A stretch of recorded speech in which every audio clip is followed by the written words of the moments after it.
Hello everyone, welcome to our channel movie lovers అడ్డా.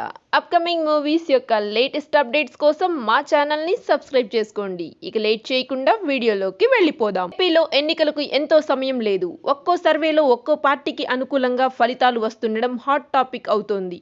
టాలీవుడ్ ఇండస్ట్రీకి చెందిన చాలామంది హీరోలు ఎన్నికల్లో ప్రచారానికి దూరంగా ఉన్నారు. అయితే రాజకీయాల్లోకి రాకపోయినా ఎంట్రీ ఇస్తే సంచలనాలు సృష్టించే సత్తా ఉన్న తెలుగు హీరోలు వీళ్లేనంటూ కొంతమంది హీరోల పేర్లు నెట్టింట వైరల్ అవుతున్నాయి. ఆ జాబితాల్లో జూనియర్ ఎన్టీఆర్ ముందు వరుసలో ఉన్నారు. తారక్ టీడీపీ తరపున ప్రచారం చేసినా పూర్తి స్థాయిలో రాజకీయాలపై దృష్టి పెట్టిన సందర్భాలు అయితే లేవు.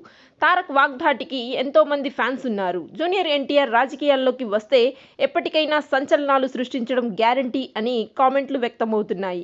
రాజకీయాలపై ఆసక్తి ఉన్నా కొన్ని కారణాల వల్ల తారక్ పాలిటిక్స్ పై దృష్టి పెట్టడం లేదు. మహేష్ బాబు, చరణ్ మాత్రం పాలిటిక్స్ పై ఆసక్తి ఉన్నట్టు ఎప్పుడూ వ్యవహరించలేదు. ప్రభాస్ కు కూడా రాజకీయాలపై ఆసక్తి లేకపోయినా ప్రభాస్ పాలిటిక్స్ లోకి ఎంట్రీ ఇస్తే సంచలనాలు సృష్టించడం ఖాయమని కామెంట్లు వ్యక్తమవుతున్నాయి.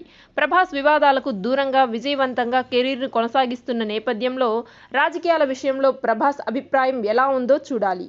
ప్రభాస్ పెద్దమ్మ ఈ ఎన్నికల్లో పోటీ చేస్తారని తెలుస్తోంది. మరోవైపు అల్లు అర్జున్ సైతం రాజకీయాలకు దూరంగా ఉన్న 2009 సంవత్సరం సమయంలో ప్రజారాజ్యం తరపున బన్నీ ప్రచార కార్యక్రమాల్లో పాల్గొన్నారు. ఇతర పార్టీల విమర్శలకు ధీటుగా బదిలివ్వగల ప్రతిభ బన్నీలో ఉంది. మరి ఈ హీరో రాజకీయాలపై దృష్టి పెడతారో లేదో చూడాలి. జనసేన పార్టీలో పవన్ ఏపీ రాజకీయాలపై దృష్టి పెట్టగా 24 అసెంబ్లీల స్థానాల్లో పోటీ చేస్తున్న జనసేనకు ఎన్నికల్లో ఎలాంటి ఫలితాలు వస్తాయో చూడాలి.